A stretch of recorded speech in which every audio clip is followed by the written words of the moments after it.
Good afternoon, and welcome to the American Museum of Natural History and the Milstein Hall of Ocean Life, home of the iconic blue whale, now sporting a 6 by 2 foot Band-Aid as only the Earth's largest living creature could.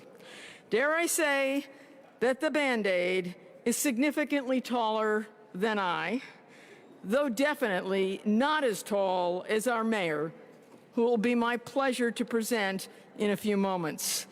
I'm Ellen Futter, president of the American Museum of Natural History, and I speak for all of my colleagues here at the museum when I say that we are immensely proud to participate in this crucial, life-saving effort. As president of this museum, an institution dedicated to fostering scientific research, knowledge, and understanding, and to providing public access to that information, I cannot think of a more important manifestation of our mission in action. Throughout our more than 150-year history, the museum has had a particular focus on bringing the most important scientific of the issues of the day, many of them concerning human health, to the public through exhibitions, public programs based on current scientific research, ours and others. A particularly resonant example is the 1908 tuberculosis epidemic, when New Yorkers lined up to see an exhibition that addressed that horrendous disease which claimed so many lives. I know that images of this COVID-19 vaccination effort will hold the same place in our hearts and minds and history as we move into the future, and importantly, our city increasingly opens up. As we go forward this year and into the future, we will continue to do important work of educating citizens about COVID-19, other viruses, their transmission, and the science behind vaccines. And we greatly appreciate the Milstein family being the lead education sponsor of that work. And in that spirit of access and education, I encourage everyone to tell all eligible unvaccinated New Yorkers that they are welcome to come here for their vaccination. And everyone who is vaccinated here will receive a voucher for up to 4 people to return for a future visit, and we will be so happy to welcome them back. We are particularly pleased to be partnering with NYCHA and DC 37, and we are honored to have Henry Garrido, Executive Director of District 37 here, and the Commissioner of the New York City Department of Health and Mental Hygiene, Dr. Dave Chokshi, with us today. And I also want to recognize Congressman Jerry Nadler, Borough President Gail Brewer, Council Member Helen Rosenthal, Deputy Mayor Vicki Bean, and Sheila Feinberg from DCLA. And of course, my colleague, Dr. Neil Tyson, who is the Frederick P. Rose Director of the Hayden Planetarium, also for joining us today. No one today has done more to bring science into mainstream visibility than Neil. And now, it is my very great pleasure to turn the program over to Mayor de Blasio. In doing so, I want to say thank you, Mayor, for your leadership through this challenge, and also for all that you have done to support this museum before and during the pandemic. Mayor Bill de Blasio.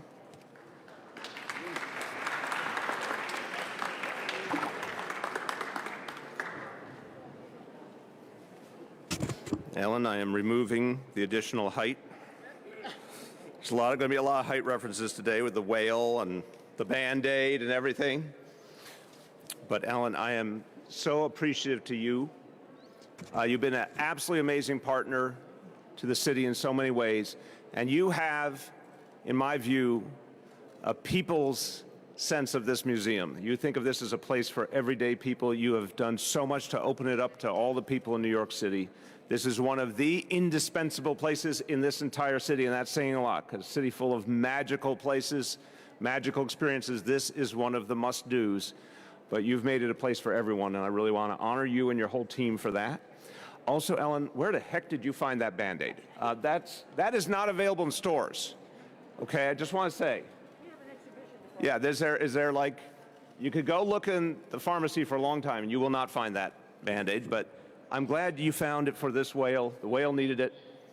I keep wanting to see the syringe, but no one will show it to me. But this is amazing that we have the museum as a full, energetic, passionate partner in this effort. Now, I talked to a lot of the folks who had gotten vaccinated, and they all said this is a remarkable place, a memorable place. Literally people saying, I'm going to remember this for the rest of my life. And someone said that they read about it in the papers, and the minute they saw it, they said, I'm going there to get vaccinated. They've been thinking about getting vaccinated. They really hadn't gotten around to it. The second they saw you could get vaccinated beneath the blue whale, they said, I'm going to do that. I'm dropping everything. I'm going to get vaccinated. And I think you're going to see a lot of people excited to be vaccinated here, because it literally will be a life memory and a beautiful, positive memory as we overcome COVID and we bring this city back. Now, everyone here, Henry, thank you to your colleagues, all the people in the union who make this place work.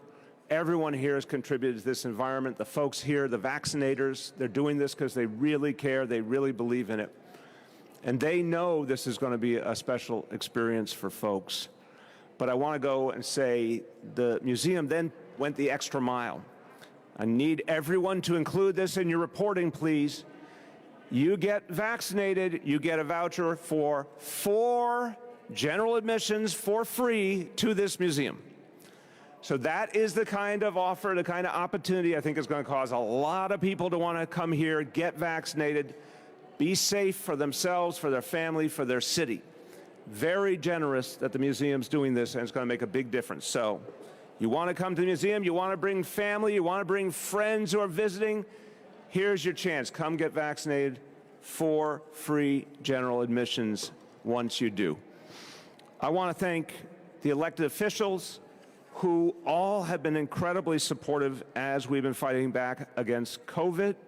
I said to Congressman Jerry Nadler, so much of what we're able to do now is because the Congress was there with the most amazing stimulus in American history.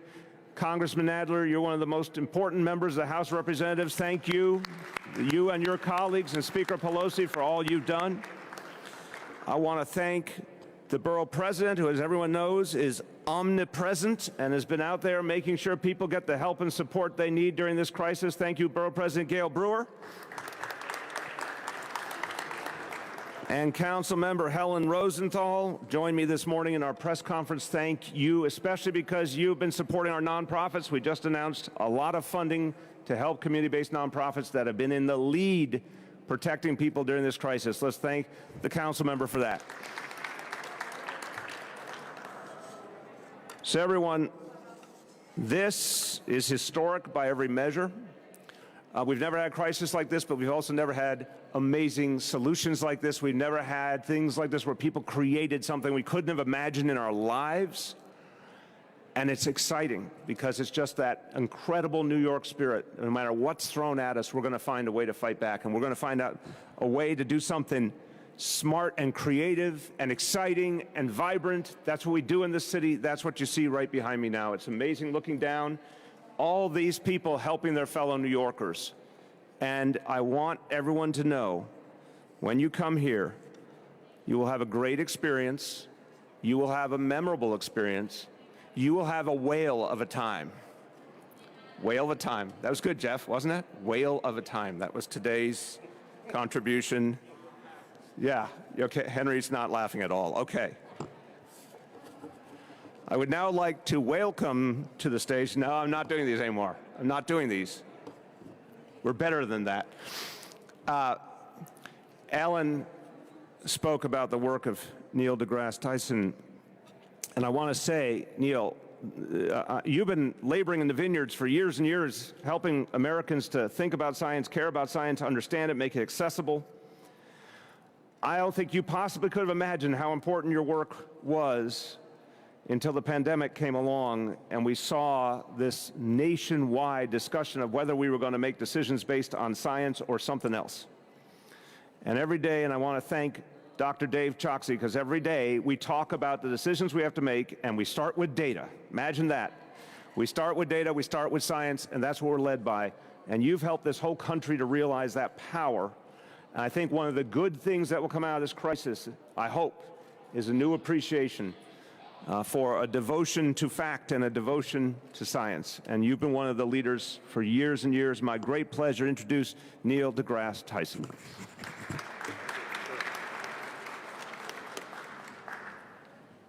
Thank you, Your Honor. Again, I'm Neil deGrasse Tyson. I'm the Frederick P. Rose Director of the Hayden Planetarium here. And I go way back with this institution, having first come here as a child. In fact, the Hayden Planetarium was my first night sky. So I, as did any other New Yorker who visited here, didn't think of this solely as a museum, just some weekend destination. It was a part of the city's family, really. It was always in your thoughts, in your memories, in your future destinations. And I will never forget the attention and energy given to me and my family by museum staff, educators, scientists in the most formative years of my life. And now, as director of the very planetarium that got me interested in the museum, I and all of my colleagues here, when we see a next generation coming up, we carry this duty, this responsibility to ensure that every next generation can be as touched by the educational and scientific expertise in modern times as we were back then. Now, when I think of COVID, I said, oh, think back a year ago. Join me in my brain for a moment. A year ago, I'm thinking to myself, COVID, it's a pandemic. It is a virus that doesn't care what your skin color is or what side of a line in the sand you live on. It will infect you just for being human. And I thought, this is a dry run for an alien invasion. Yeah, the aliens come and they want to take out all humans. Will we band together, putting aside our tribal ways that have so divided us over these recent years, and come together and fight this common enemy? And I was very disappointed by what I saw. And now I look at what we are doing here as a city. We're all coming together. You're the press because you're a mouthpiece for this. We've got New Yorkers, nurses, medical assistants, doctors, museum staff, everybody participating. No one's asking how they can argue with you. No one is saying, oh, should I trust science? Without people realizing, oh, they're thinking, should I trust science? While they're on their smartphone, they're wondering if they should trust science, an object that uses 1,000 unique inventions from engineering, math, physics, and astrophysics with its access to satellites. So for me, this is an example of what the nation and the world should have been doing from the very beginning. And I'm delighted to say that I am now part of an institution that may very well set an example for any future occasion that this country faces where we actually have to get together and pool our energies, our resources, our intellect to fight a common enemy as we are doing now. Thank you for this. Thank you. Okay.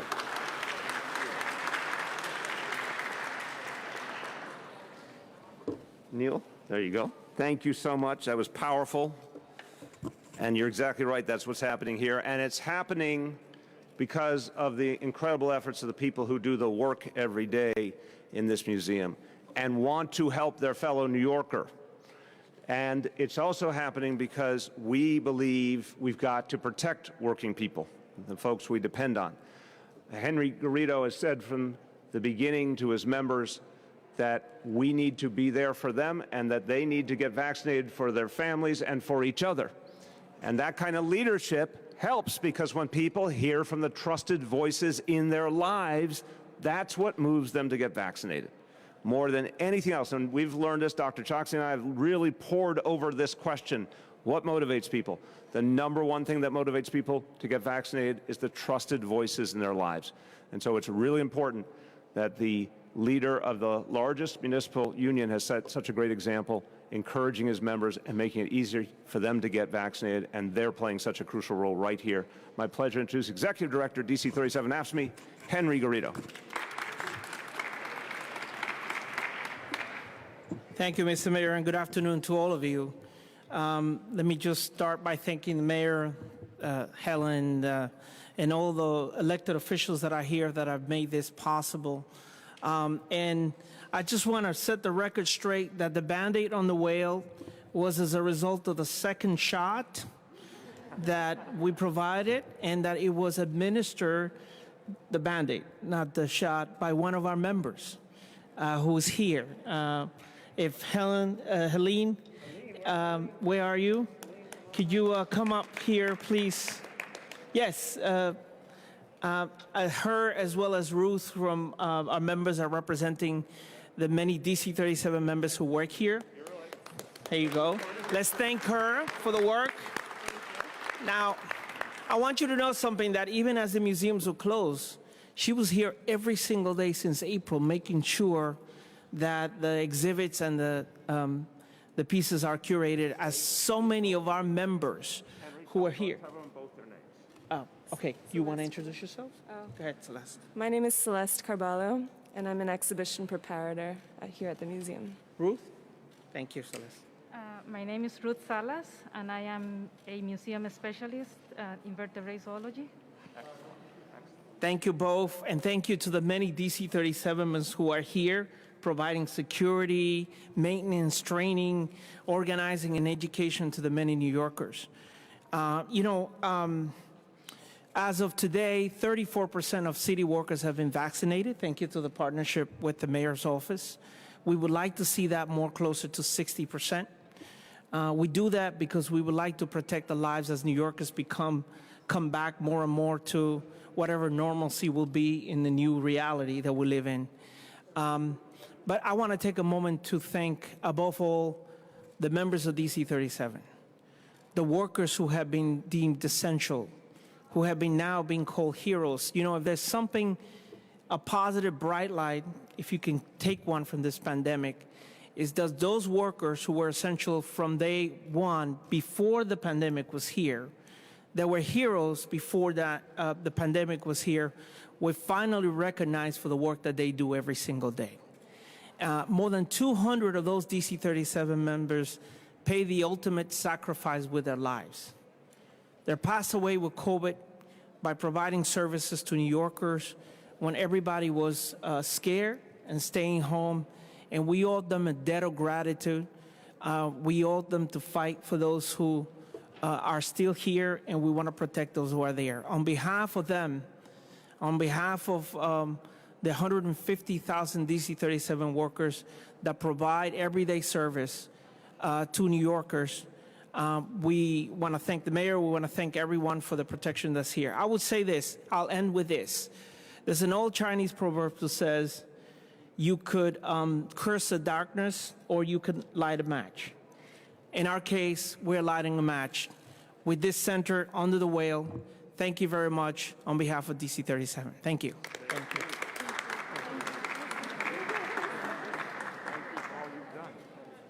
Thank you very much. Thank you. All right. Well, we'll conclude with this point, everyone. This is a walk-in site.